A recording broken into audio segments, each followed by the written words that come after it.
Hello welcome guys, आपका स्वागत है फिर से एक नई वीडियो में। और आज की इस वीडियो में हम बनाने वाले हैं एक सिंपल कैलकुलेटर। ये कैलकुलेटर करेगी एडिशन, सब्ट्रैक्शन, मल्टीप्लिकेशन, रिमाइंडर निकालेगी। साथ ही साथ में किसी नंबर का पावर रेज करने पर उसका वैल्यू कितना होगा वो निकालेगी। और साथ ही साथ अपने मन से आप जितना भी मॉडिफिकेशन करना चाहोगे इस कैलकुलेटर में वो ऐसा फंक्शन करेगी। ठीक है, तो ये कैलकुलेटर हम ऐसे कोड करने वाले हैं कि एक बिगिनर लेवल का कोडर समझ सके, और साथ ही साथ उसको धीरे धीरे हम मॉडिफाई करेंगे एक इंटरमीडिएट कोडर समझने के लिए। और साथ ही साथ अगर आप एक एडवांस कोडर हो तो आप इसको बहुत से मॉडिफाई कर सकते हो। तो वीडियो शुरू से करने पहले बता दूं कि इस वीडियो में हम यूज करने वाले हैं स्विच केस का, उसके साथ में इफ एल्स स्टेटमेंट का, उसके साथ में लूप्स और फंक्शन का। अगर इन सारी टॉपिक्स के ऊपर आपको नॉलेज नहीं है तो घबराने की कोई बात नहीं है यार, क्योंकि ये जो कोड लिखने वाले हूँ मैं इतना सिंपली लिखूंगा और थोड़ा सा आपको बेसिक नॉलेज भी देता जाऊंगा कि आपको ये चीज़ बिल्कुल नहीं ना लगे और आपको अच्छे से भी समझ आए। तो यार बिलीव मी, ये जो वीडियो होने वाली है बहुत फंटेस्टिक होने वाली है, तो बिना स्किप के लास्ट तक देखना। तो वीडियो शुरू करने से पहले तो स्विच हो जाओ सब्सक्राइब पे, ऑपरेशन करो लाइक का और रिटर्न करो कमेंट। ये बात आपको समझ नहीं आई, वीडियो देखो समझ आ जाएगा। चलिए चलते हैं VS कोड में, वहाँ पे आपको अच्छे से समझा पाऊंगा इन सारी चीज़ों को। तो बिना टाइम गवाए चलते हैं लैपटॉप के स्क्रीन पे। तो यार हम आ चुके हैं अपने लैपटॉप के स्क्रीन पर, और ये जो मैं कोड लिखने वाला हूँ ये लिखूंगा विजुअल स्टूडियो कोड में। अगर आप कोड ब्लॉक्स, ऑनलाइन कंपाइलर कुछ भी यूज करते हो तो वो भी ठीक है, लेकिन मैं आपको सजेस्ट करूँगा कि आप भी VS कोड ही हमेशा यूज़ करें। और आपको इसमें डरने की कोई भी ज़रूरत नहीं है। जैसे जैसे जो जो फंक्शंस हम यूज़ करने वाले हैं वो सबको मैं एक्सप्लेन करते जाऊंगा। तो सबसे पहले तो हम कैलकुलेटर बनाने के लिए दो इंट डेटा टाइप का वेरिएबल बना लेते हैं यार, A और B। और उसके बाद में यहाँ तो हम एक मैसेज दे देते हैं।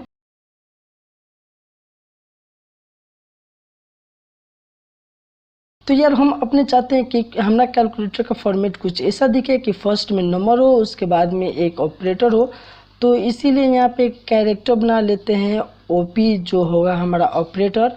और उसके बाद में यहाँ से हम फिर से एक प्रिंटफ मैसेज करेंगे, इंटर दी ऑपरेटर। और यहाँ पे अपने हिसाब से आप कुछ भी प्रिंट करा सकते हो। उसके बाद में ऑपरेटर का जो है यहाँ पे हम एक एड्रेस दे देंगे।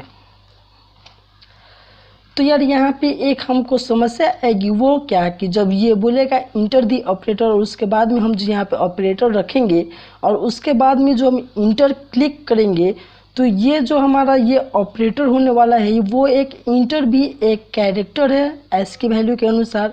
तो ये जो कैरेक्टर ये %टोपी है उसमें ले लेगा कैरेक्टर, उसमें ले लेगा आपका इंटर का वैल्यू जो हमने क्लिक किया है, इंटर दबाया वो वैल्यू ले लेगा। तो इसीलिए इंटर का वैल्यू दूसरे तरफ रखने के लिए हम एक गेट कैर फंक्शन का यूज करेंगे। ये एक इनबिल्ट फंक्शन है यार, जो कि जब हम इंटर प्रेस करेंगे वो ये गेट कैर में रख लेगा। और उसके बाद में जो ऑपरेटर हम रखेंगे वो यहाँ पे स्कैनफ %C OP में रख लेगा। ठीक है, यहाँ तक आप समझ गए। उसके बाद में फिर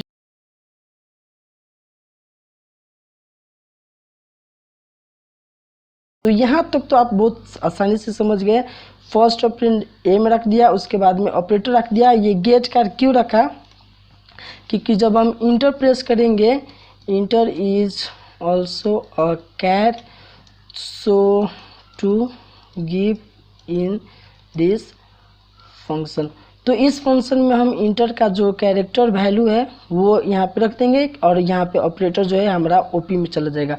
और यहाँ पे हमने ऐसे करके जो है यहाँ पे दो ऑपरेंड और एक ऑपरेटर ले लिया। ठीक है, और उसके बाद में यहाँ तक करने के बाद में हम एक फंक्शन बनाएंगे यार कैल के नाम का, और उसमें हम दे रहे होंगे A को, OP को एंड दे रहे होंगे B को। अब ये फंक्शन कैसे बनाएंगे, रिटर्न 0। तो इस फंक्शन को भी हम बना ही लेते हैं। तो इस फंक्शन को इधर हम बनाएंगे।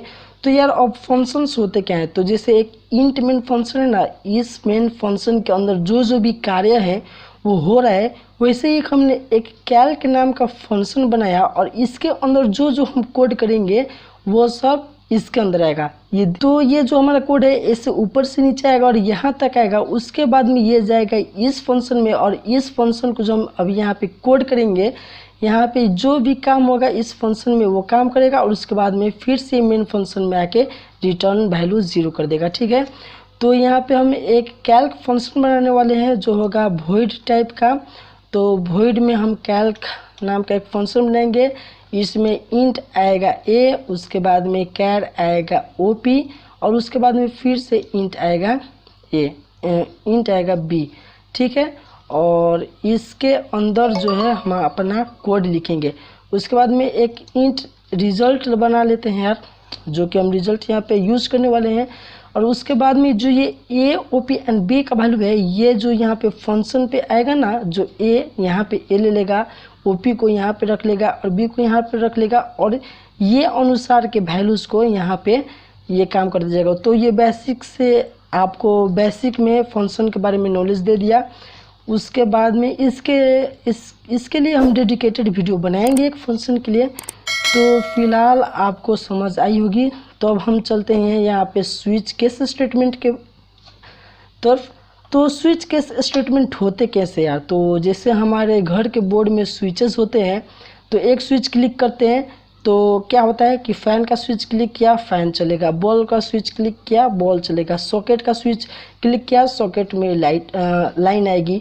वैसे ही एक स्विच केस स्टेटमेंट होता है यार। तो यहाँ पे हम स्विच रखेंगे ओपी, और ओपी में जो भी यहाँ ये एक स्विच है, ठीक है, और केस मिलेगा जो हमारा जो फर्स्ट केस में ये ओपी मिलेगा उसके अनुसार से ये कोड इसमें चलाएगा। क्योंकि हम एक ओपी कैरेक्टर बनाए हैं तो फर्स्ट में रख देते हैं प्लस को। ठीक है, तो ये देखेगा कि ओपी में जब ये स्विच केस जब हमारा प्लस मिल जाएगा, यानी कि ओपी में जब प्लस होगा तो ये क्या करेगा कि इस कोड को रन करेगा। ठीक है, तो इसके बाद में हम इसको कोड लिख देते हैं, और कोड में लिखते हैं क्या कि रिज़ल्ट जो हमारा होगा, रिज़ल्ट में लिख देते हैं a प्लस बी को, ये रिज़ल्ट दे देगा a प्लस बी। और उसी के साथ में यहाँ पे हम प्रिंट कर देंगे प्रिंट ऑफ, क्योंकि हम एक कैलकुलेटर बना रहे हैं यार। तो स्टैक्स %d सम %d, और उसके बाद में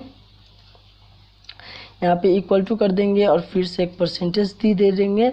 और उसके बाद में यहाँ होगा क्या कि फर्स्ट में जो %d है वो a का वैल्यू, उसके बाद में होगा b का वैल्यू, और उसके बाद में होगा रिजल्ट का वैल्यू। तो ये हमने यहाँ पे प्रिंट कर दिया और ब्रेक कर दिया। ब्रेक का मतलब कि जब ये केस 1 एग्जीक्यूट हो जाएगा तो उसके बाद के कोई भी केसेस को हम एग्जीक्यूट नहीं करेंगे। तो ये जो है हमारा फर्स्ट केस हो गया प्लस।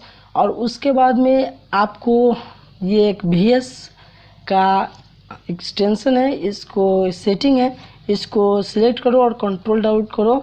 तो ये जितना सेलेक्ट किया उतना कंट्रोल डाउन आ जाएगा। तो एक प्लस के लिए कर लिए, एक माइनस के लिए कर लिए, एक मल्टीप्लिकेशन के लिए कर लेते हैं, उसके बाद में एक डिवीज़न के लिए कर लेते हैं, उसके बाद में एक रिमाइंडर के लिए कर लेते हैं, और उसके बाद में एक पावर के लिए यूज़ कर लेते हैं। ठीक है, अब इन सारे को हम एडिट कर लेते हैं। तो यहाँ पे मल्टी कर्सर का यूज़ करूँगा यार। तो मल्टी कर्सर में कैसे यूज करेंगे, तो Ctrl+D करेंगे तो ये कॉपी डाउन कर देगा सारे लाइंस को। और मल्टी कर्सर यूज करने के लिए आपको दबाना होगा अल्ट, और उसके बाद में जहाँ जहाँ पे आप कर्सर लगाएंगे वहाँ पे वो चेंज होते जाएगा। ठीक है, तो यहाँ पे मैं चेंज कर देता हूँ सबको।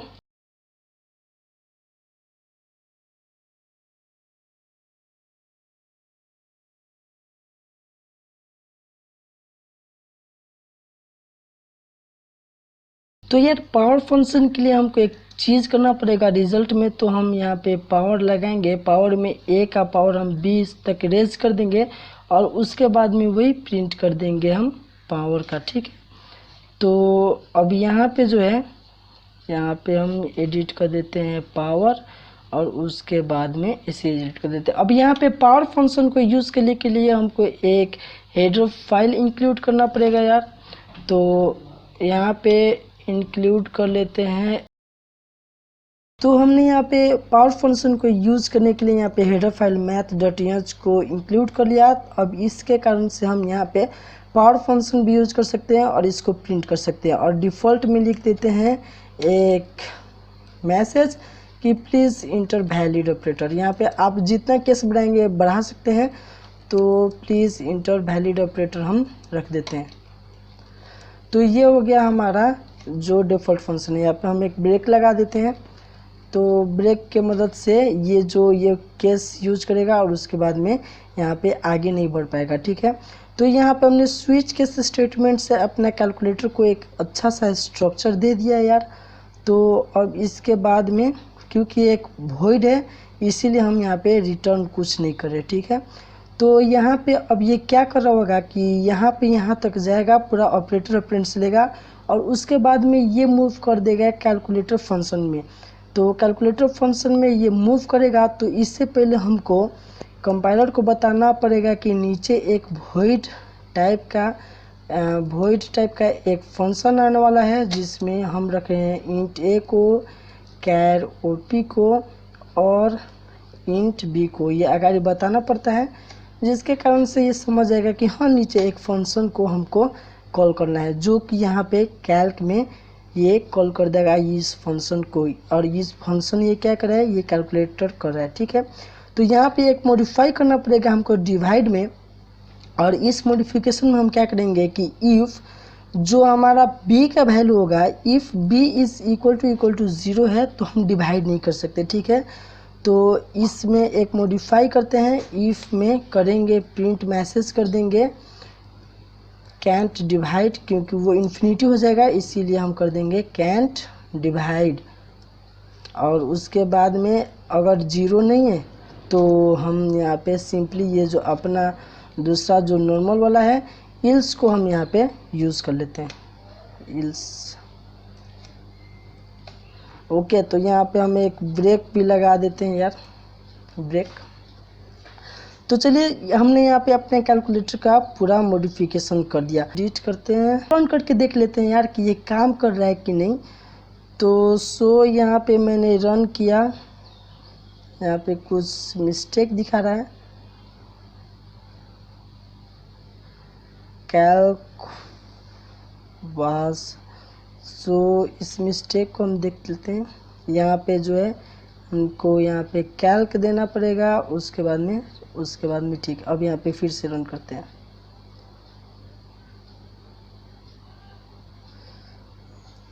यहाँ पे पूछ रहा है इंटर द फर्स्ट ऑपरेंड, तो यहाँ पे फर्स्ट ऑपरेंड रखते हैं 3 को। उसके बाद में पूछ रहा है इंटर द ऑपरेटर, तो यहाँ पे हम पावर फंक्शन को यूज़ कर लेते हैं, पावर फंक्शन पावर को। और सेकेंड ऑपरेटर 3 का पावर क्यू भी करते हैं, तो यहाँ पे पूछ दिया 3। 3 पावर 3 इक्वल टू 27। तो ये जो हमारा है सिंपल बिगनर कोडर के लिए एकदम अच्छे से अपना कैलकुलेटर जो है रन कर रहा है। गाइस, अभी तक हमने जो कैलकुलेटर अभी तक बनाया वो एक था बिगनर कोडर्स के लिए, जो बहुत सिंपल सा कैलकुलेटर था। अब इसको थोड़ा सा मॉडिफाई करेंगे और चलते हैं एक इंटरमीडिएट कोडर इसको कैसे बना सकते हैं, इसको मॉडिफिकेशन करते हैं और इसमें थोड़े नए नए फंक्शंस डालते हैं। तो हमने यहाँ पे देख लिया जो हमारा मेन कोड है इतने में है, एक कैलकुलेटर फंक्शन हमने यहाँ बनाया जो कैलकुलेटर का सारा काम कर रहा है। उसके बाद में अब यहाँ पे हम बनाते हैं जो इंटरमीडिएट लेवल का एक कोडर बना सकता है कि अब यहाँ पे हम यूज़ करते हैं एक डू वाइल लूप का। तो डू वाइल लूप के लिए तो हम एक और यहाँ पे वेरिएबल बना लेते हैं, जो रिपीट नाम का एक वेरिएबल होगा। हम रिपीट करना चाहते हैं कि हम कितने बार कैलकुलेटर को यूज़ करना चाहते हैं, ठीक है। तो यहाँ पे एक डू वाइल लूप है। तो आपने फंक्शन को समझा, स्विच केस को समझा, अब आपको समझना है कि ये लूप्स होते क्या हैं। तो लूप्स का मतलब आपने पिछले वीडियो में देखा होगा, पिछले वीडियो में नहीं देखा तो वहाँ पे भी आप जाकर देख सकते हैं। साथ ही साथ में अगर लूप्स को समझा जाए कि तो एक ही काम को बार बार कंडीशन अनुसार रिपीट करना, उसी को हम बोलते हैं लूप्स। वो कैसे काम करता है हम यहाँ पे देख सकते हैं, ठीक है। तो यहाँ पे हम यूज़ करने वाले हैं डू वाइल लूप का। मैसेज प्रिंट करेंगे, प्रिंट एफ।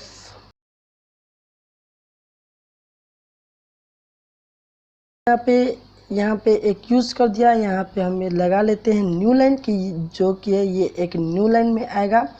और उसके बाद में जो हमने ऊपर यहाँ पे क्रिएट किया था ना रिपीट वाला जो वेरिएबल, उसमें हम इसको स्टोर कर देते हैं। ठीक है, तो स्कैन एफ लेते हैं, स्कैन एफ में %d %, रिपीट में इसको रख देते हैं। ठीक है, अब अगर यहाँ पे जो यूज़र इनपुट करता है 1, if repeat is equal to 1, अगर यहाँ पे जो यूज़र है यहाँ पे रिपीट करता है 1, तो कहाँ से कहाँ तक चला दो, तो यहाँ जो प्रिंटफ है, प्रिंटफ से लेके यहाँ कैलकुलेटर तक सब चला देंगे। तो यहाँ पे हमने किया कॉपी और उसके बाद में यहाँ में इफ सिस्टम में इसको कर दिया पेस्ट। ठीक है, तो ये ऐसे काम करेगा। और उसके बाद में वाइल कब तक चलेगा, जब तक रिपीट इज इक्वल टू 1 है और repeat is not equal to 2 है, तब तक ये हम चलेंगे। तो यहाँ पे हमने एक थोड़ा सा मॉडिफाई कर दिया कि आप कितने बार चलाना चाहते हो, आपने कैलकुलेटर को कितने बार यूज करना चाहते हो उसको। तो हम फिर से इसको एक बार जो है, सॉरी इसको हमने गलत जगह पे रख दिया, ये तो इफ़ एल्स स्टेटमेंट का इंड हुआ है ब्रैकेट, यहाँ पे इसको रखना पड़ेगा। तो चलिए अब इसको फिर से एक बार रन कर लेते हैं और देखते हैं कि हमने मॉडिफाई किया तो कैसा किया। तो यहाँ से फिर से एक रन करते हैं। तो यहाँ पे पूछ रहा है इंटर द फर्स्ट ऑपरेंड। तो सपोज कि हम यहाँ पे रिमाइंडर ऑपरेटर का यूज़ करने वाले हैं यार, तो 85 ये इंटर दी ऑपरेटर, तो हम रिमाइंडर ऑपरेटर यूज़ कर लेते हैं। और उसके बाद में इंटर दी सेकेंड ऑपरेंड, तो हम 4 से डिवाइड करेंगे तो कितना रिमाइंडर आएगा। तो यहाँ पे जो है 85, यहाँ पे हमने एक कुछ मिस्टेक किया है, रिमाइंडर ऑपरेटर यहाँ पे आपका रिमाइंडर आएगा 4। तो अच्छा चलिए इसको हम बाद में देखते हैं। उसके बाद में for running again inter 1 and for inter 2, तो यहाँ पे हम इंटर 1 करेंगे तो ये फुट से रन होगा। फिर से पूछ रहा है इंटर द ऑपरेटर, जैसे 54 enter the operator plus operator enter the second operand 45, तो ये आ जाएगा 54 प्लस 45 99।